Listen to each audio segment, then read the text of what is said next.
Apocalipsis, el rollo y el cordero, ese es el tema de la palabra de Dios esta noche. Estoy muy contenta de que podemos estudiar este capítulo. Este capítulo es fundamental porque va a dar inicio a que se puedan empezar a abrir los sellos, y ahí es donde ya vamos a comenzar a darnos cuenta a dónde estamos en el momento de la historia hoy en día. Qué tan pronto está Jesús, lo vamos a entender mejor. Así que vamos a Apocalipsis capítulo 5. Comienza diciendo el capítulo: y vi en la mano derecha del que estaba sentado en el trono un libro escrito por dentro y por fuera, sellado con 7 sellos.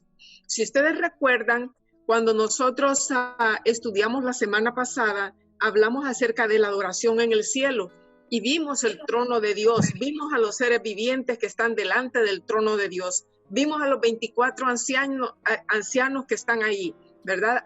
Fue un momento de adoración, pero ahora entonces cambia de la adoración, pasa ahora que el que está sentado en el trono, que todos pues deducimos que es el Padre, tiene un libro en su mano, pero el libro está sellado. Una cosa que está sellada es una cosa que está, podríamos decir, no está abierta. Vamos a ver lo que dice Zacarías, capítulo 5, versículos del 1 al 4.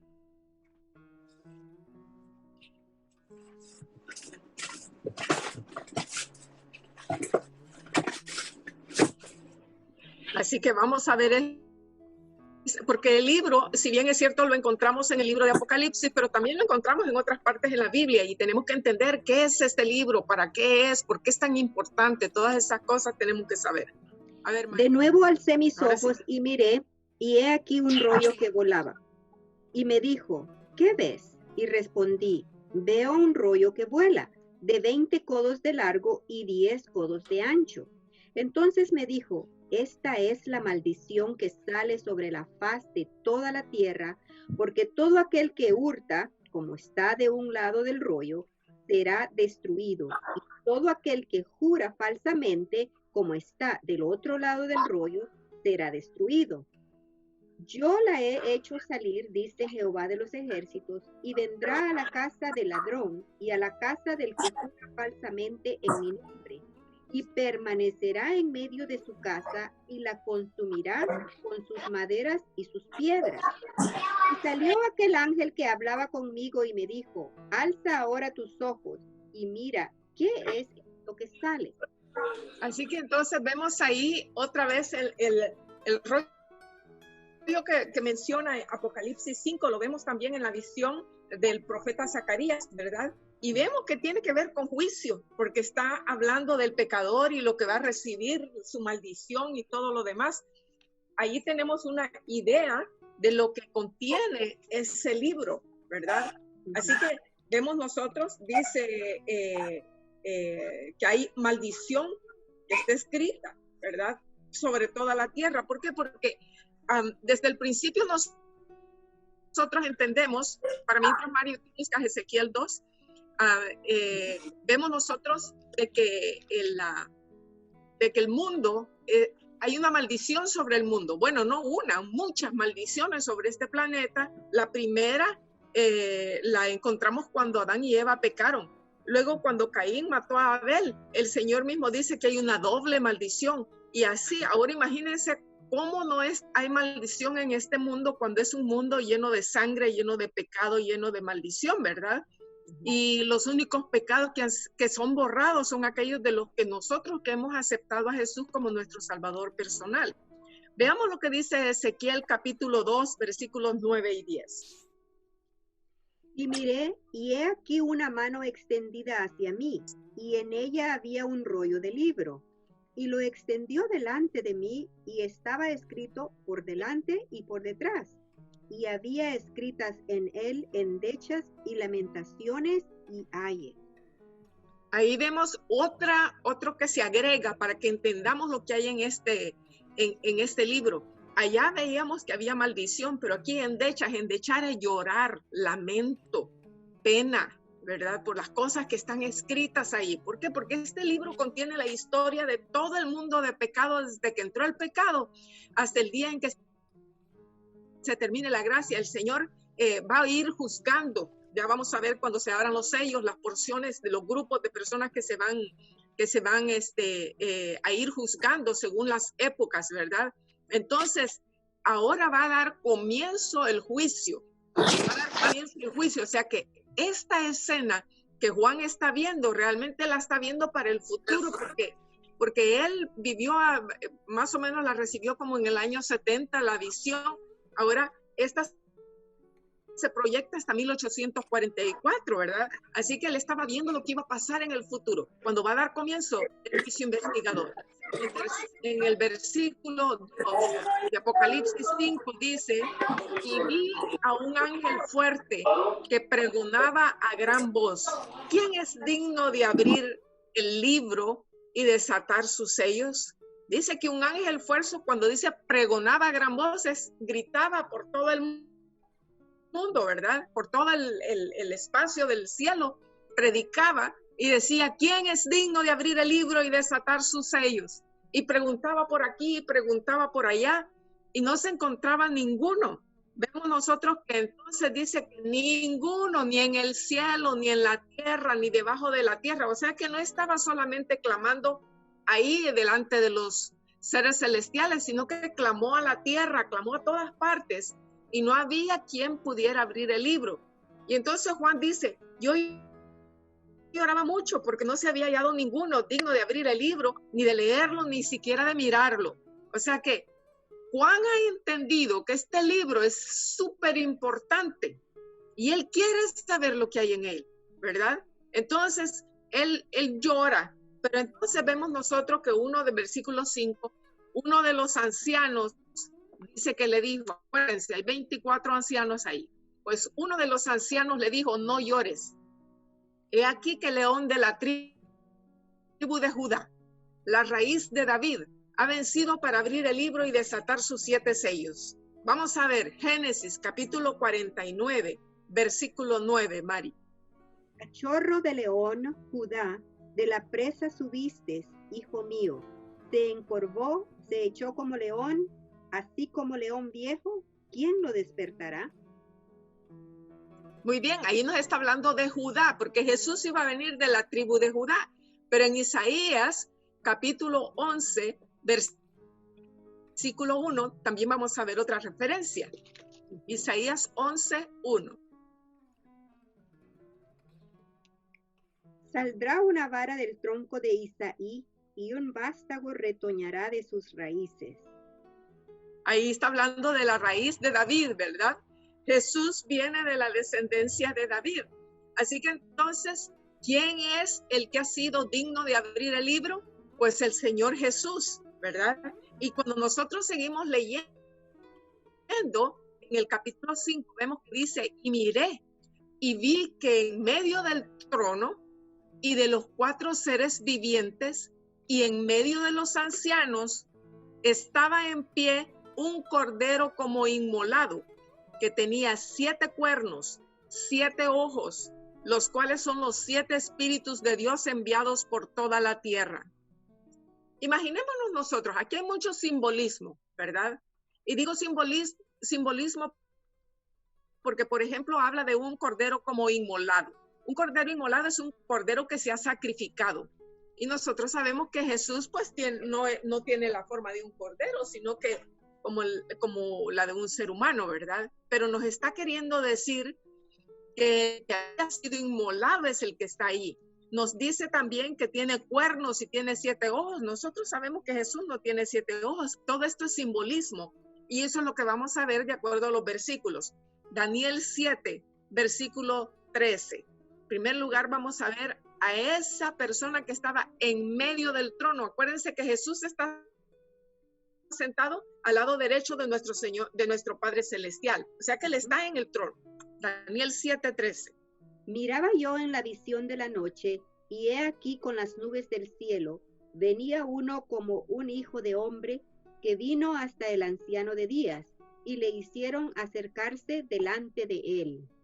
Muy bien, Nosotros sabemos que en la Biblia el Hijo del Hombre es Jesús, ¿verdad? Así lo llamaba Marcos, Hijo del Hombre. Veamos Efesios, capítulo 1, versículos 20 al 23, para que entendamos este asunto de que Jesús está ahí en el trono en medio, ¿verdad?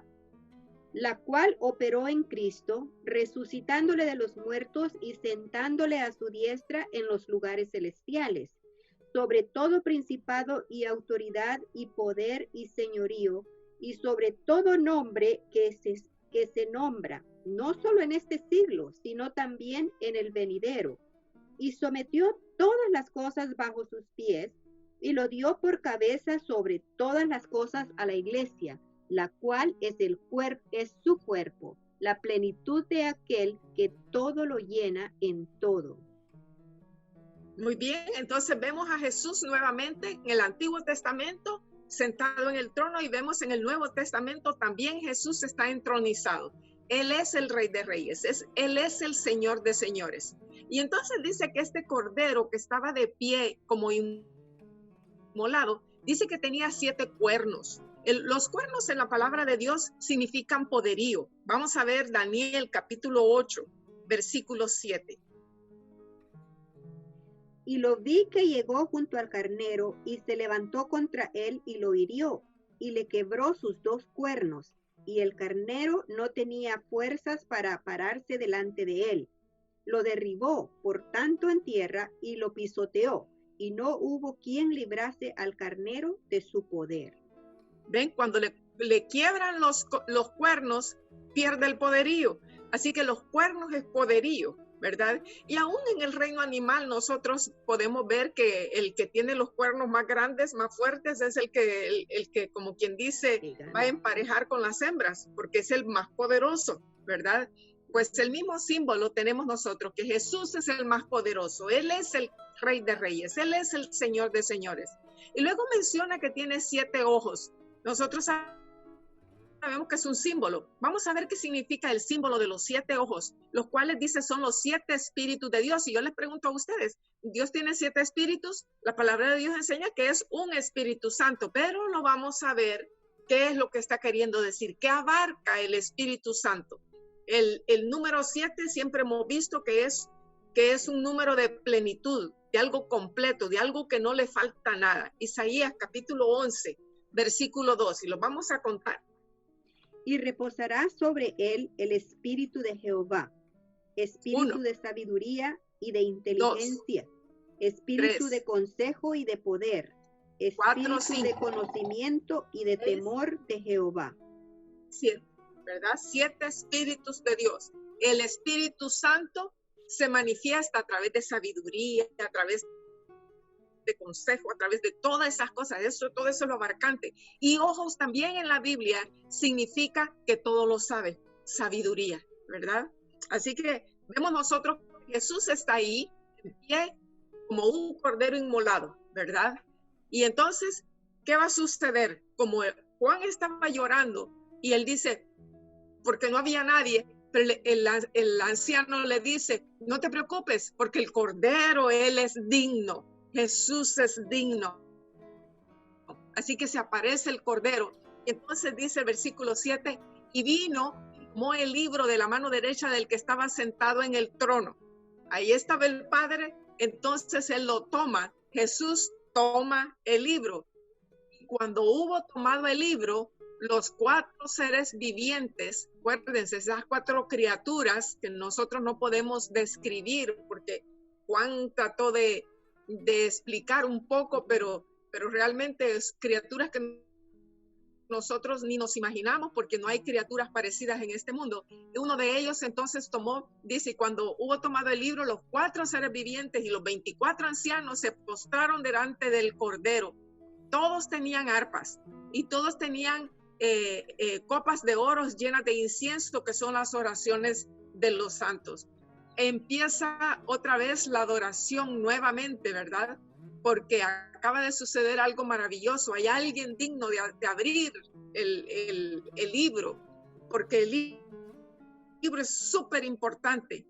entonces dice que cantaban un nuevo cántico diciendo: digno eres de tomar el libro y de abrir sus sellos, porque tú fuiste inmolado y con tu sangre nos has redimido para Dios de todo linaje, lengua, pueblo y nación.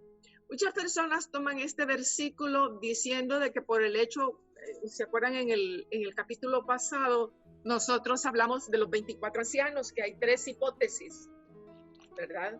Una donde se cree que los 24 ancianos son representantes de todos los mundos y se basan en Job, capítulo 1, cuando dice que vinieron todos a adorar delante de Dios y entre ellos dice venía Satanás y que Satanás era el representante de la tierra y creen que esos eran los 24 ancianos. También está la otra proposición que se cree que son representantes de los 12 patriarcas y representantes de los 12 discípulos, ¿verdad? Pero esa es un poquito más dudosa porque en el tiempo que Juan la ve, él todavía estaba vivo y él es uno de los discípulos, ¿verdad? Y entonces, y otros creen que pues, ¿verdad? Que son personas que resucitaron cuando Jesús murió y que ascendieron al cielo. Así que hay 3 hipótesis al respecto y algunos se basan en la de la resurrección porque dice, porque fuiste tú inmolado y con tu sangre nos has redimido para Dios de todo linaje, lengua, pueblo y nación. Así que realmente con seguridad no podemos decir es esta, ¿verdad? Pero creemos que vamos a tener tiempo suficiente en la eternidad para darnos cuenta quiénes son, ¿verdad? 24 ancianos. Versículo 10. Nos has hecho para nuestro Dios reyes y sacerdotes y reinaremos sobre la tierra. Por eso es que algunos creen que son seres humanos y no seres de otros mundos. Porque la promesa de reyes y sacerdotes está hecho a nosotros, los terrestres, por decir así, ¿verdad? Veamos lo que dice Primera de Pedro, capítulo 2, versículo 9, un versículo bien conocido y muy hermoso. Mas vosotros sois linaje escogido, real sacerdocio, nación santa, pueblo adquirido por Dios, para que anunciéis las virtudes de aquel que os llamó de las tinieblas a su luz admirable. Dice real sacerdocio. Real es del rey, viene de la palabra rey. Y sacerdocio, vamos a ser sacerdotes.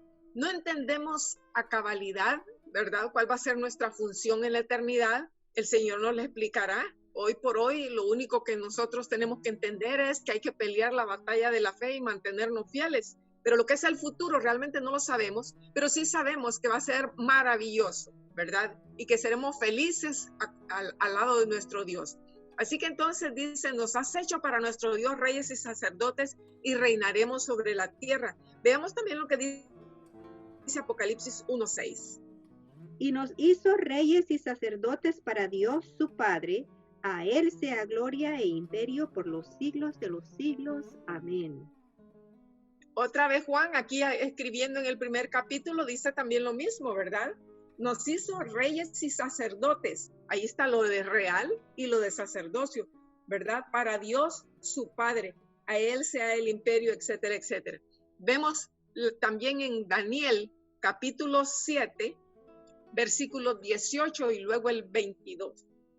Después recibirán el reino de los santos del Altísimo y poseerán el reino hasta el siglo, eternamente y para siempre. Hasta que vino el anciano de días y se dio el juicio a los santos del Altísimo, y llegó el tiempo y los santos recibieron el reino.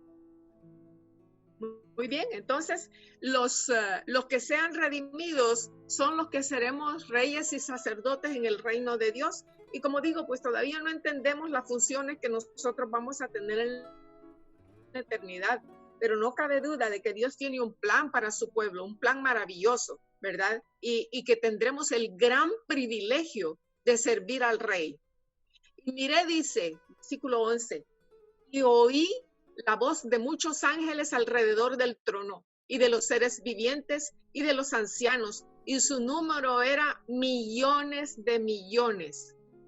Imagínense ustedes, millones de millones. A todos se nos asigna un ángel, y cuando Jesús venga por segunda vez, ese ángel que fue asignado a usted o a mí va a volar, va a venir junto con Jesús y va a volar a recogernos. Qué hermoso será tener ese encuentro, conocer a esa persona que en este momento está al lado de nosotros y no lo podemos ver. Es tan real, más real que nosotros mismos, porque nosotros somos temporales y ellos viven por la eternidad. Pero sin embargo está a nuestro lado, y me imagino que en este momento debe estar teniendo una sonrisa y decir, están en lo que deben estar, ¿verdad? Pero en aquel día lo vamos a conocer cara a cara. Así que habían muchos ángeles alrededor del trono y de los seres vivientes, ¿verdad? Millones de millones. Se decían en gran voz, el cordero que fue inmolado es digno de tomar el poder, las riquezas, la sabiduría, la fortaleza, la honra, la gloria y la alabanza. Y si ustedes cuentan esas características, van otra vez a encontrar lo mismo que encontraron con el Espíritu Santo. 7 características. El poder, número 1, las riquezas, 2, la sabiduría, 3, la fortaleza, 4, la honra, 5, la gloria, 6, y la alabanza. Porque Jesús, Él es el digno, Él es, ¿verdad? Y entonces todos se pusieron felices en el cielo, imagínense, no solamente Juan dejó de llorar, pero el cielo mismo, ¿verdad? Proclamaron que Jesús es digno.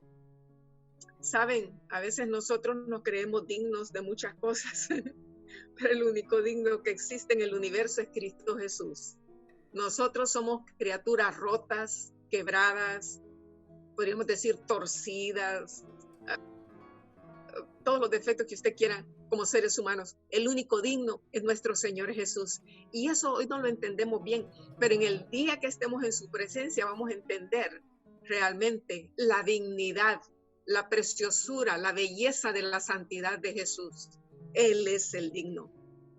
Dice que todo lo creado, fíjense, todo lo que Dios ha hecho, está hablando de todas las criaturas, todo lo creado que está en el cielo, sobre la tierra, debajo de la tierra, en el mar y todas las cosas que en ellos hay, dice que les oyó decir, al que está sentado en el trono y al Cordero, sea la alabanza, la honra, la gloria y el poder por los siglos de los siglos. Amén.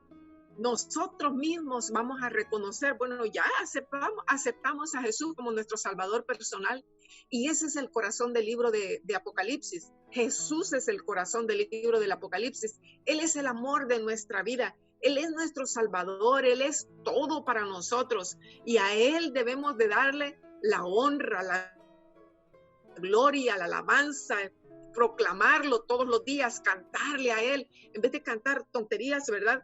Cantémosle al Señor, ¿verdad? Él es nuestro Salvador, Él es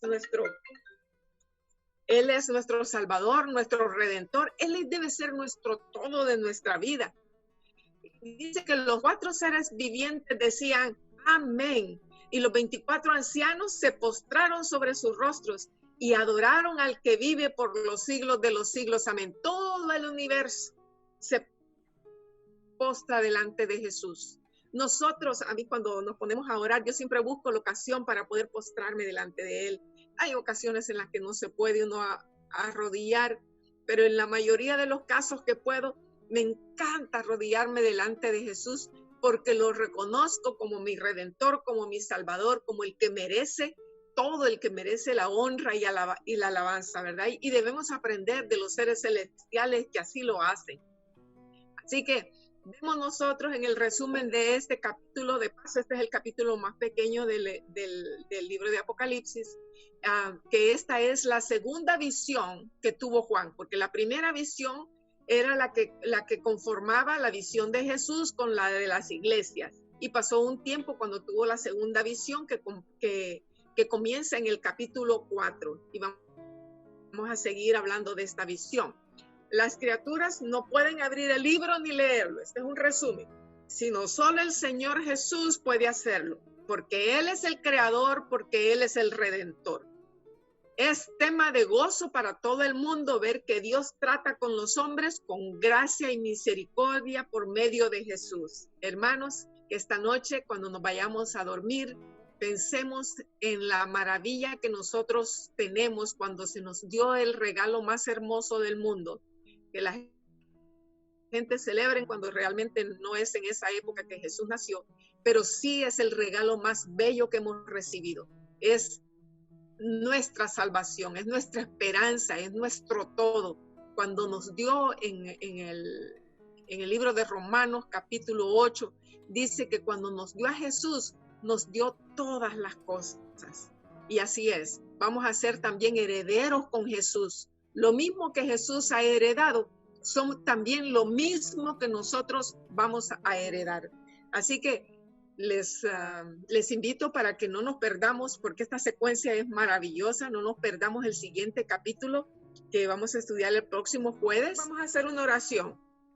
Querido Padre que estás en el cielo, te damos gracias por Jesús, Señor. Él es nuestro héroe. Él es a quien admiramos. Él es nuestro Salvador, nuestro Redentor. Y anhelamos, Señor, el día que podremos ver su rostro.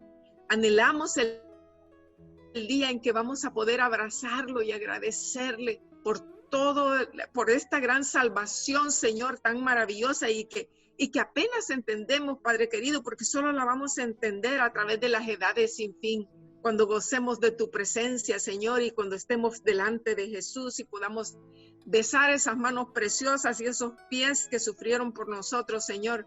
Gracias, te rogamos que esta noche te quedes con nosotros, que este capítulo se quede en nuestra mente y nos unamos a la adoración del cielo con los 24 ancianos y los seres vivientes y los millones y millones de ángeles.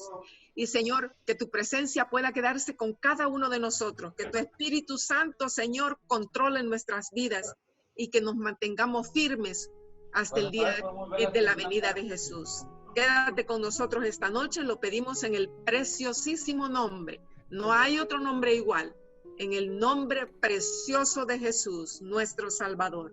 Amén. Amén. Buenas noches a todos.